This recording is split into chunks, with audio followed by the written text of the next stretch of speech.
Welcome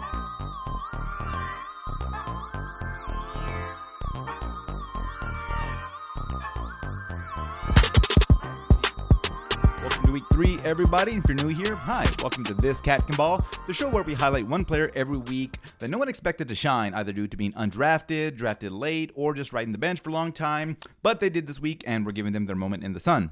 This week was an amazing week for clutch plays, whether you saw them live or you saw them in highlights. There were 4 games that were decided by last-second plays, last-second field goals to be exact. And we have officially whittled down the league to 5 undefeated teams. That's Carolina, Denver, and Las Vegas.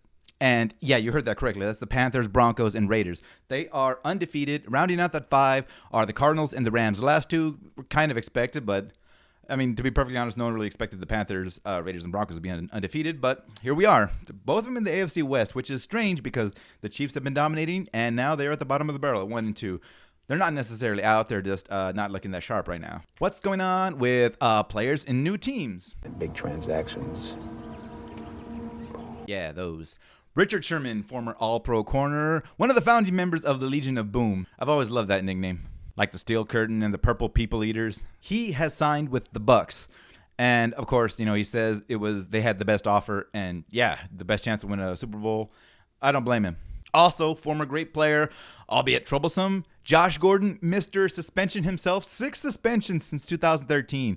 That's like rivaling. Actually, no, he has more suspensions than Brady has Super Bowls, so I guess that's good for Josh Gordon. He has now signed with the Chiefs. That gives him just another ultimate weapon, provided he can stay on the field, stay in the league. Sir, Josh Gordon's on the line. He wants to know what he can do to stay in the league this time. Stop breaking the law, asshole! Okay, so we got one of the best corners going to the reigning NFL champs. We got one of the best receivers going to the reigning AFC champs. That's usually what we call the rich getting richer, but oh well. Okay, let's talk about some other news. One thing I've been talking a lot about is rookie quarterbacks, right? And you might be thinking I'm being a little rough with them, right? I'm calling out whether, Trevor Lawrence isn't living up to expectations. Zach Wilson, Justin Fields made his NFL debut. It was horrid. He did terrible with the Browns. In relief of Andy Dalton, who's injured. One of the reasons why I do that is because lately we've really been spoiled by great rookie play. When you think about, guys that are the stars right now, they hit the ground running. Gilbert in San Diego, he was an amazing rookie last year. He took home the award. I personally thought it should have been Justin Jefferson. But, the Chargers are fixed for a quarterback now for a long time. And the reason why we're getting spoiled is that teams are thrusting the quarterback into the spotlight. Okay, let's take a look back in NFL history. In 1970, a quarterback won the Offensive Rookie of the Year award, right? You know when the next time there was a quarterback winning that award? From 1970, 2004, Ben Roethlisberger. That's how long it took, because during all that time, the NFL, the norm was rookie quarterbacks did basically a red shirt rookie year, where they sat on the sidelines with the clipboard, or in this case, they sit with their Windows Surface, right? But they're freshmen. Their rookie year, they basically redshirted, and they just learned the offense. They watched the starter, they learned it, and their second year that's when you got put into the league. The only quarterback right now that's succeeding that came from that or was groomed that way is Patrick Mahomes. He's one of the few that actually did that. If you look back, like I said, Ben won the award in 2004. He was thrust into the starting spot because of injury. He actually started that season on 3rd on the depth chart. He wasn't meant to start. He came from the era of Aaron Rodgers and Carson Palmer, where both of those guys actually, they sat on the bench their rookie year. They didn't play it down. But since Ben won the award in 2004, it's been 17 years? 8 quarterbacks have won Rookie of the Year because they just push them out the door. Fans want to see that number 1 pick. They wanted to see Cam Newton. They wanted to see Matt Ryan. They wanted to see Dak Prescott, who was Gilbert, Kyler Murray. They wanted to see them on the field. And we've been fortunate enough that these rookies are actually succeeding. So now we have almost a record, and we had 5 quarterbacks go in the first round this past year. We had 5. The record was 6 back in the legendary 83 class, where there were 3 quarterbacks that won in the first round that are Hall of Famers. That's unbelievable in itself. But so we had 5, and all 5 are not doing that great. Granted, Trey Lance is sort of taking a backseat to Jimmy G in San Francisco, right? That's fine. Maybe, since he's getting this sort of grooming, he might end up being the most successful one. You never know. But that just shows why I think it's pretty easy to harp on these guys for not doing so great, because we've come to expect greatness right out of the gate. Okay, so we talked about big games, right? Coming off kickers and NFL records. I mentioned that way back in week 1. This is nothing. These records have nothing to do with being related to a 17-game season. These are all single-game records, which I did say back in week 1. They're still fair play. These are going to be fair till whenever. But one of them was tied, and it's tied only for the reason that the football field is only so big. All right, we had a 109-yard kick six. Now, if you're not familiar with a kick six, they're pretty rare. You don't see them very often. It's when a kicker will try a field goal and comes up short. They have a special teamer that can catch that kick, and if he's got the ball, so he can take it out of the end zone. And he did. He took it 109 yards. That ties the record with Cordell Patterson and maybe one or two other guys that I can't think of them off the top of my head.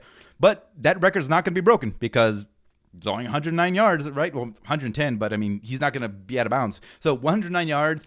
And it's funny, that NFL record would not have been tied had the Cardinals not gone for another NFL record, which would have been a 68-yard field goal. Matt Prater came up short on that one.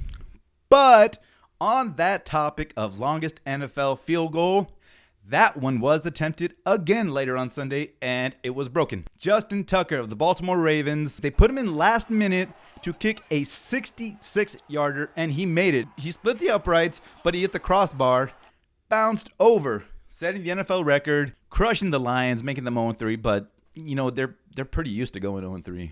I think when Justin Tucker was asked later what he did to the ball, he was quoted as saying, "I kicked the shit out of him, man." Lo and behold, this leads us to the winner of this week's This Cat Can Ball Award. It goes to Chase McLaughlin, the kicker of the Cleveland Browns. Now, who is Chase? Where's he from? Where's he going? Well, he's going to be remembered now as the winner of the Week 3 This Cat Can Ball Award.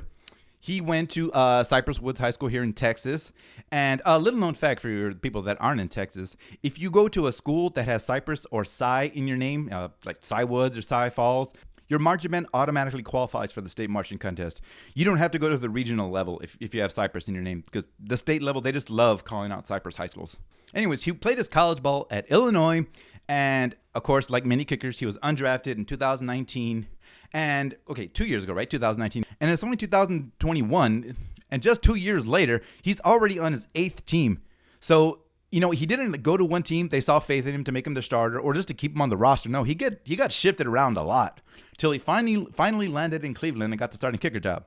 Now, why is he worthy of this award? Well, let's take a look at what he did, right? The Browns took care of the Bears easily, 26-6. When you look at that, you're like, yep, those are the Browns we're all talking about. Everyone's high on the Browns, right? Baker Mayfield, Myles Garrett, Nick Chubb. They're just, yep. And they got OBJ back, Odell Beckham Jr. So everyone's high on the Browns. So when you look at that game, you're like, yeah, 26-6. Of course, they crushed the Bears, right? Well, let's take a look at what Chase did. He was 4 of 4 on his field goals.